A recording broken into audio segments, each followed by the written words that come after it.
Hello everyone, welcome to unfiltered episode number 1.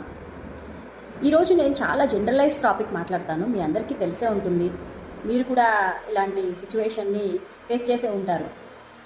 ఇప్పుడు మంచి ఉన్న చోటే చెడు ఉంటుంది, పాజిటివిటీ పక్కనే నెగిటివిటీ ఉంటుంది కదా. ఎవరైనా మనకి ఏదైనా సలహా ఇచ్చినా లేకపోతే మనలో ఏదైనా వారికి నచ్చకపోయినా అది చెప్పే పద్ధతిలో చెప్తే మనం డెఫినెట్గా అది తీసుకుంటాం. ఫర్ ఎగ్జాంపుల్, నేనైతే నాలో నచ్చిన విషయాలు ఉంటాయి, నచ్చని విషయాలు ఉంటాయి.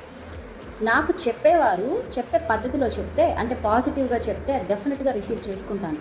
కానీ చెప్పే విధానం బాగాలేకపోయినా, అది కొంచెం నెగిటివ్గా నాకు అనిపించినా కూడా, హర్ట్ చేసినా కూడా తిరిగి హర్ట్ చేయాలని అనిపించదు, కానీ ఆ సలహా కూడా తీసుకోకూడదు అనిపిస్తుంది. మంచైనా చెడైనా చెప్పే పద్ధతిలో చెప్తే ఖచ్చితంగా మార్చుకోవాలనిపిస్తుంది. ఈ అన్ఫిల్టర్డ్ ఎపిసోడ్లో నాకు ఈ టాపిక్ మాట్లాడాలనిపించింది. మరొక ఎపిసోడ్లో మళ్ళీ మీ ముందుకు వస్తాను. బాయ్.